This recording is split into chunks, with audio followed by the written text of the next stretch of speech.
This is the journey of me learning how to navigate having an electric car. It's 10 o'clock currently, and it's telling me that my car won't be available until 12:05. Y'all, don't get a Tesla. They are a pain in the ass to work with. I am dead on the side of the road here. Yes, my husband had to come and get me. I've been waiting on a tow truck for an hour and a half. Look, this side opens, but it's not working. I'm so serious, guys. When I talk about EV depreciation is huge. Like the Jaguar I-Pace, 72 grand. That is an expensive vehicle. 5 years later, it's $20,000. Model S, very expensive electric vehicle at $75,000. And a few years later, it's 27 grand. And I will say that one of the worst has to be like the Porsche Taycan, which like one of the higher trim versions go for like 200K. Now it's like a little under 100K. Like EV depreciation is huge. Not to mention the past few years, build quality has always been kind of iffy. Now, recently, Tesla, for example, the build quality has been gotten better, but I've heard stories of like their performance version. Like, I know a friend, he bought like a performance Tesla 2024, and the whole entire axle was straight up just crooked. It's like they didn't care at all at the factory. There's a lot of regrets happening with EVs. Some of it's the build quality, some of it's charging time, some of it is the depreciation. But a lot of Americans, after they buy the first EV, they typically go back to gas. So this is the dashboard on a Hyundai Ioniq 5, and you've got your range here and your speedo here, probably the two most important things you need to know while you're driving. And this is my view from the seat. How annoying is that? It's like they've designed the steering wheel so you deliberately cannot see the speedo or the range. So when I'm driving down the motorway, I'm having to duck so that I can see what I'm doing. What a stupid design. EVs are not taking over. EVs have been pushed by government with tax credits and subsidies all this time, and without those, they would have been down the drain a long time ago. The sales are going down. Car companies are canceling new EVs all over the place. Just look at what's going on. Resale prices are down the drain because nobody wants to buy a used battery, because that's what EV is, really. It's just a giant battery that you sit on and you drive, and the batteries are degrading all the time and they're not good. So EVs are crap and they're not going to make it. It's over. Boy, I tell you what, do not buy an electric car unless you can afford $8,000 or so to have a supercharger put into your home garage. I don't have a house, so that's not even an option for me. But I went to go charge my car, and there was one guy waiting before me, so cool, I wait, and I see him get out, and he's talking to this other guy, and this guy is saying how one of the cars has been there fully charged, and the person is nowhere to be found. I sat there for 20 minutes until this lady finally came to get her car, and then I had to give her the business. I think I was pretty nice, no cussing, but no consideration for other people's time whatsoever. And she gets there and she's like messaging on her phone, and I was like, you need to get in your car and go. You need to be more considerate of people's time. This is absolutely ridiculous. I am over it. Oh my gosh. Do not buy an EV car, you guys. It's not worth it. I don't save money having this car, and if I want to go out of town, you basically, it racks on hours to your trip. I'm over it. Let me tell you guys about the pros and cons, or more the cons, of how it is to live in the cold weather with a Tesla. As some of you guys know, I used to live in Vegas, where it is very, very hot, and that's where I originally bought the Tesla. And it kind of also had its pros and cons. I mean, the extreme heat is also not ideal, but extreme cold is way more complicated for electric cars, as it turned out. So about a year ago, we took a road trip from Vegas to Kansas City, which is a 20-hour road trip. I explained that previously, why we did that. And it was really, really cold. And that also means that the battery cools down. So that means if your car is cold and you plug it in at a Tesla charger, the battery needs to like preheat to then be charged. So we spent about 2 hours at a mall in like Denver or something, because the car was so cold and it took 2 hours to actually fully charge, which usually it doesn't take that long. Maybe it takes like 20-30 minutes or so. Also, another thing is that the battery gets drained way faster because the car has to be at a certain temperature for the battery to not get damaged. So I can go to sleep at 30% and wake up at 22%, which sometimes is a little bit stressful because currently I do not have a charger where I live. So I have to actually go to superchargers. And I have to say, in Massachusetts, there are like not as many superchargers. Like they're all about, like, I would say at least 15 to 20 minutes out. Other than that, what is very tricky is opening the car when the car is like frozen outside because of the specific handles the Tesla has. I don't know if you preheat the car, if the handles actually also defrost. I know some Teslas do that. I don't know if you guys know. Please comment below. Let me show you. So yeah, obviously right now my Tesla is not frozen outside, but when it's frozen, it is very tricky to like get these handles to open the car. Another thing which is not really Tesla related is that your car just gets super dirty, like on the outside and the inside, because you have all this mud and the snow and everything. So that's really a big negative why I would like to move back into a hot state, because you really don't deal with all the salt and the mud and the dirt and all that stuff. It's like just different, and your shoes last way longer, I'm telling you. What is my regret about being an EV owner? In the next 55 seconds, I will tell you. Recently, my wife and I wanted to attend an event. It was approximately 70 miles one way. And our electric vehicle will get, at best, on a full charge, about 150. And then when you start running air conditioner because it's warm, it's a lot less. So we were thinking of going, but the tickets were 40 pounds per person, total of 80. And then we would have to charge it. And that would be an additional about 50 or 60 pounds to charge it at a charge point. And we did that once before when we went to York Park and Ride to visit York. However, when we returned that night, it didn't fully charge and we lost access to the car and having to call our dealership to fix it. So the biggest regret I have is the fact that EVs limit your ability to do things because of the charge. This is your monthly reminder to never get an electric vehicle or go with Mercedes. So not only is it a crazy hassle to have this electric vehicle, if you don't do your research, of course, and if you don't get a charger installed in your house, and if it's not your second vehicle. These are all things I wish somebody told me before I got an electric vehicle, but I'm going to tell you guys. Number one, make sure the tank is over 300 miles. Mine is 220 miles, so in 2 days I'm already charging. And the money you're saving with going electric, you're now spending time. And if you know anything about anything, time is more valuable than money, okay? Also, you can't just charge your car wherever. Like, I thought I was charging that Tesla. You can't just do that. You got to have a specific app, and once you get there, you got to make sure, first of all, when you check in the app, it might show that it's free, but once you get there, there's going to be a line of 12 people waiting. Now you're number 13, and you got another 3 more hours before you charge. So make sure the app is right, but that don't even matter, because once you get there, something else is going to happen. Listen, then you got to learn how to charge your car. Set up your payment, make sure the payment is good and everything is all great. That's going to take you another hour. Long story short, I've ran out of charge within the first week of me having my car. I've towed my car to Mercedes about 15 times since then because of electrical problems. So there's tons of electrical problems. Now I'm in a loaner, the second loaner, because the first one I just had yesterday caught a flat. So now they put me in this second nice-ass EQS, $100,000 car, and I paid $300 for the last tire. Now, yeah, I get it. It's Mercedes. I should have known what I was doing.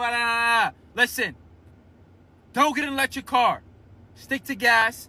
And I don't want to hear nothing about this hybrid stuff, because it ain't really hybrid. If you know, you know. Don't get an electric car.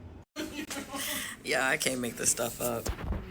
I don't know if I'm really into the electric cars. So I had to rent a car. My car's in the shop. And in the midst, I was like, yo, it'd be dope if we get an electric car because I want to test them out.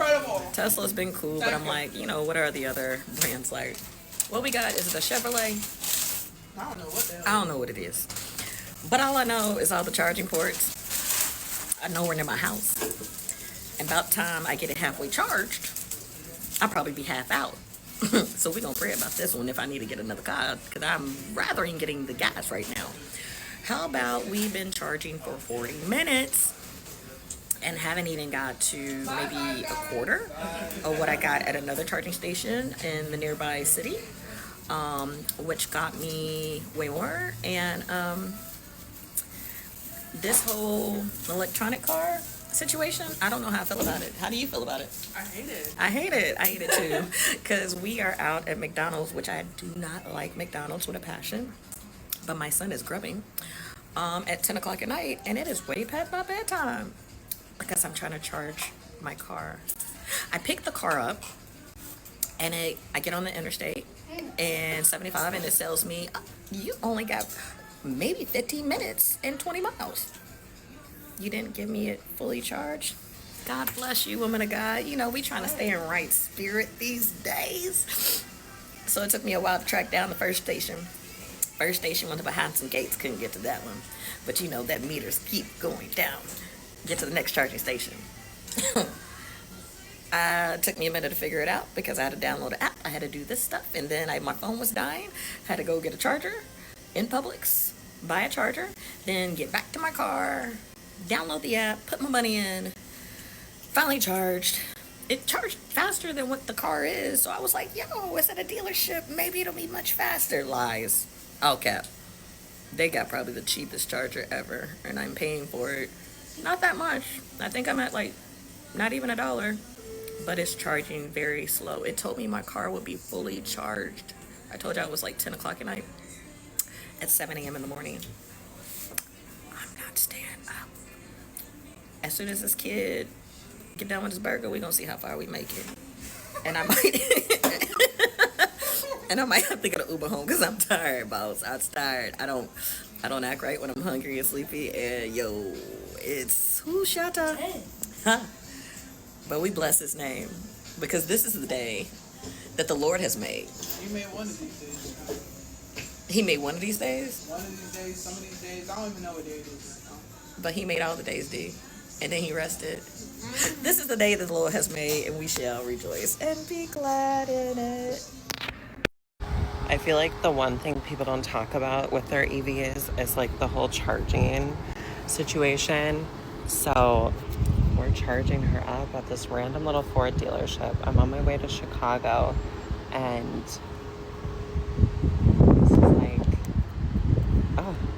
I usually just charge at work for free, so let's see how much she charged me. I'm scared. So I charged for 21 minutes and my car went, I think like 50% up. Like it's at like 85. I came in and it was like less than 40. So I really have no idea how long. Let's see. Girl, I don't know this riddle. Like, she knows EVs, but she ain't know like that, you know? So, but yeah, EV life, you know? Why is she not releasing? I'm scared. All right, I got her out of that charger. Let's see how much I was charged. I imagine $500,000 for that, but we'll see. Okay, update. So I was charged like $15 for that charge. Now I made it to Chicago and I did charge at a Tesla supercharger as well. And oh my God, that was atrocious. Having an adapter and like, oh, that was like $30. Like, ew, girl. And now I'm at this charger called EVgo. Oh, my nails. And it's already like $10 and I've only gone up like 10%, girl.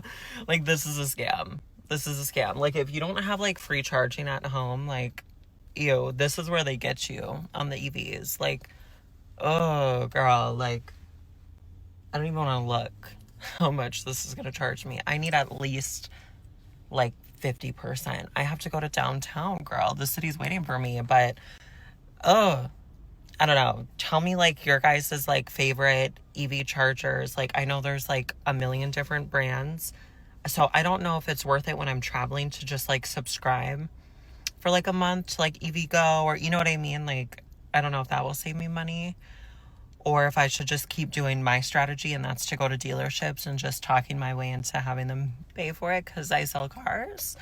But yeah, I don't know. Let me know your thoughts. For the love of God, do not get a Kia, especially any Kia EV. So we got a Kia EV9 back in August of last year, coming in from a Chevy Bolt. Reason why we needed a different car was our family was growing, so we had a kid coming on the way. So we needed more space in the car for both of our kids and our family when we had to drive them from point A to point B, you know, family activities and all that fun stuff. So we got the car. Car's doing perfect, great, drives amazing. It's got a good range on it, spacious. It's a great car, can't complain. Until back in January, I had to charge the car, so I go charge the car. It stops charging at like 65%. I thought that was odd, so I called Electrify America. They reset the charger, and it kept stopping at like 65%.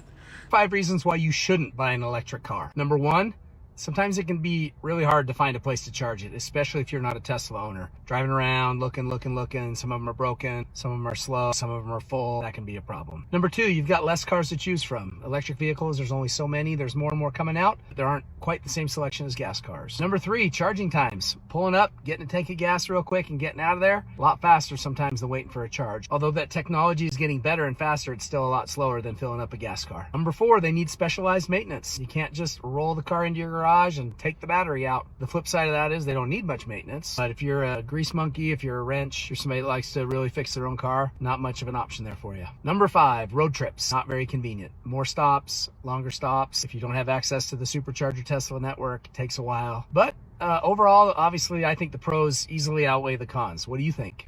If you've ever wanted an electric car, don't get one. My sister decides to take my car today because, she can't make it to where she needs to go with the amount of battery that's left in the car. So she's like, here, brother, you can take my car since you have so much time. You can go and charge it and take care of it for me. Me being a good brother, I'm like, whatever, that's fine. I'll take it. I'll go charge it.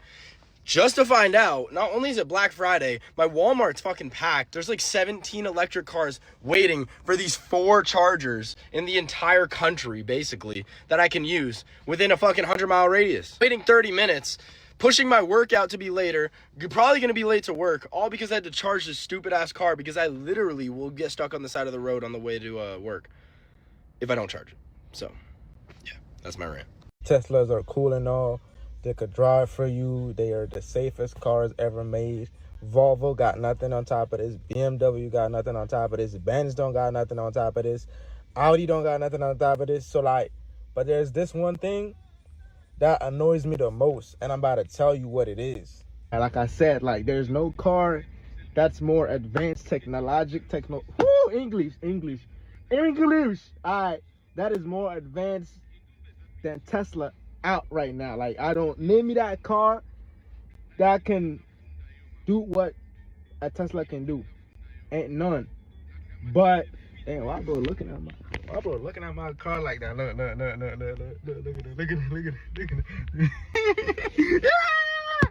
it. Your BMW don't get this much attention, yo. He's still looking.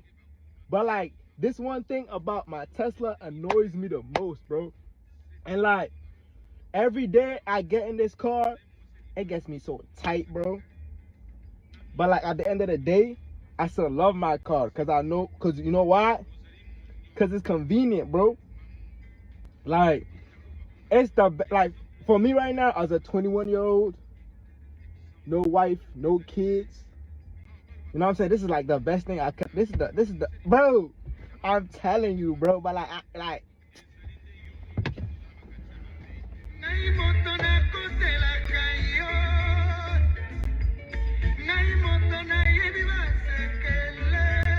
gotta go back to work, yo. I just had to make this quick video and talk about nothing. This video makes no sense, but you watch to the end. अभी मैं एक जगह से pizza लेने आया तो गुजर रहा था तो मैंने ये सैडली चीज़ देखी जिस वजह से मैं कभी ईवी नहीं लेता। लोग गाड़ी में बैठे हैं टेस्ला के चार्जिंग स्टेशन पे और बेचारे ख्वार हो रहे हैं, गाड़ियां चार्ज करवा रहे हैं। हाइब्रिड लो मेरे भाई, हाइब्रिड।